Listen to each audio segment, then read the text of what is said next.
चुनाव आया तो बहनों की याद आई। चुनाव आया तो 1200 रुपए का गैस का सिलेंडर 450 करने की बात कर रहे हैं। यदि आप महंगाई के खिलाफ कुछ करना चाहते तो आपके पास 9 साल का वक्त था। महंगाई को दूर करने की बात तो छोड़िए, मोदी जी की नीतियों के कारण ही बेरोजगारी और महंगाई है। हमारे जितने भी सरकारी निगम थे सबको बेच डाला, भारत की तमाम संपत्ति को बेच डाला। कांग्रेस ने जो जो खड़ा किया वो तमाम बेच डाला और अडानी और अंबानी की जेब में डाल दिया। ये पूंजीपतियों के चापलूस है, ये पूंजीपतियों के तलवे चाटने वाले दलाल। उनके पास केवल एक ही चीज है, कौमवाद की राजनीति। भाई को भाई से लड़ाओ। मैं लाडलू की धरती से नरेंद्र मोदी को चैलेंज करता हूं, आइए यहां पर और हिंदू मुस्लिम, मंदिर मस्जिद और भारत पाकिस्तान ये 6 शब्दों का प्रयोग नहीं करना है और फिर चुनाव जीत के बताइए। चलिए, ये हमारा चैलेंज है। इनके पास देने के लिए ठोस कुछ नहीं।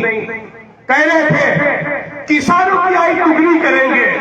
एक किसान बताइए, 135 करोड़ जनता वाले इस मुल्क में से केवल एक किसान बताए जो ये कह दे भाजपा को वोट करने वाला किसान भी नहीं कह सकता कि उसकी आय दुगनी हुई है। सबको कहने के अच्छे दिन आएंगे। बेरोजगार युवा साथियों को लगा कि रोजगार मिलेगा।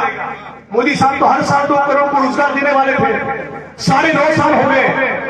उनके गणित के मुताबिक कम से कम 20 करोड़ लोगों को रोजगार मिलना चाहिए था। 22 करोड़ युवाओं ने मोदी सरकार से रोजगार की डिमांड की, ज्ञापन दिया, सरकारी नौकरियों में पर्चे भरे।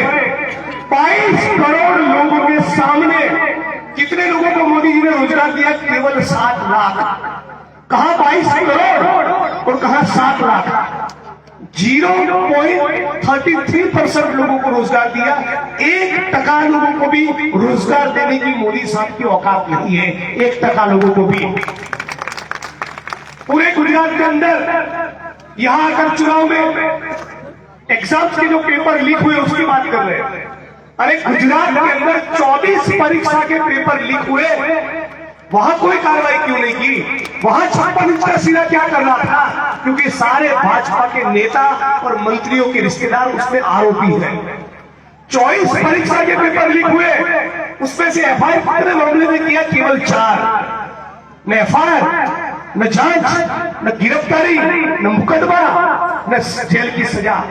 और दूसरी तरफ डंके की चोट पर हम लोग कह सकते हैं स्वतंत्र भारत के इतिहास का पेपर लीक के खिलाफ का सबसे सख्त कानून किसी ने बनाया हो, आजीवन कारावास की सजा उस पर हो सकती है, तो अशोक गहलोत की सरकार ने बनाया है। महिलाओं के बारे में बात करते हैं। 2 मुद्दे लेकर निकले, यहां पर पेपर लीक हो रहे, आजीवन कारावास की हमने प्रोविजन की है। आप करिए ना, गुजरात के अंदर आपकी सरकार है, जहां पर भी आपकी सरकार है वहां पर पेपर लीक हो रहे, बनाइए ना कानून के आजीवन कारावास होगा। उनको उसकी कोई चिंता नहीं। महिला उत्पीड़न के बारे में बात करते हैं। मैं आपको बताना चाहूंगा, मंच पर उपस्थित सभी साथी और पहली पंक्ति से लेकर आखिरी पंक्ति तक जहां तक मेरी आवाज जा रही है, इनका चरित्र समझिए। मैं भी न्यूज चैनल के डिबेट में था, न्यूज 18 में, वहां पर मैंने बात रखा। मोदी साहब के गुरु का नाम है गुरु गोलवलकर। मेरी आवाज आ रही है पीछे? मोदी साहब के गुरु का नाम है गुरु गोलवलकर, आरएसएस के। और उन्होंने 1960 में अहमदाबाद की गुजरात यूनिवर्सिटी के समाज विज्ञान विभाग में एक लेक्चर दिया था, भाषण किया। और आरएसएस के मैगजीन ऑर्गेनाइजर में 2 जनवरी 1961 को वो छपा है। उन्हीं का नेता, उन्हीं का वक्ता और उन्हीं का अखबार। मैं अपने घर की बात नहीं जोड़ूंगा। क्या लिखा है उसके अंदर? मोदी साहब के गुरु गोलवलकर ये कहते हैं कि किसी जमाने में भारत में ऐसी परंपरा हुआ करती थी, हमारे पुरखों ने, बाप दादाओं ने ऐसी परंपरा बनाई थी। मोदी के गुरु कहते हैं कि किसी जमाने में हमारे पुरखों ने, बाप दादाओं ने ऐसी परंपरा बनाई थी कि भारत की सभी जाति की महिलाओं को पहली संतान नंबूद्री ब्राह्मणों से पैदा करवाते थे। आप सोचिए, पूरी जिम्मेवारी के साथ कह रहा हूं, और जब तक कि भारत की सभी जाति की विवाहित महिलाओं की पहली संतान नंबूद्री ब्राह्मण से न हो, तब तक उसको दूसरे संतान पैदा करने का अधिकार नहीं। ऐसी परंपरा थी, ऐसा मोदी के गुरु ने कहा है, ये उनके संस्कार है, इनको खुलकर कोई कहने वाला नहीं। गीता प्रेस गोरखपुर आरएसएस की किताबें छापते हैं, किसी भी रेलवे प्लेटफॉर्म पे जाइए, उसमें किताब मिलेगी गृहस्थ जीवन में कैसे जिए। मुकेश भाई क्या लिखा है उसके अंदर? ये लिखा है कि विवाहित महिला के ऊपर बलात्कार हो तो क्या करना चाहिए।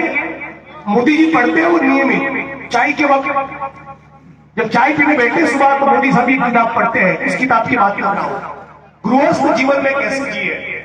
विवाहित महिला के ऊपर बलात्कार हो तो जहां तक संभव हो उसे और पता चलने पर उसके पति दोनों को चुप रहना चाहिए। आप सोचिए, ये है आरएसएस के संस्कार। तो अब पता चल रहा है कि गुरु के ये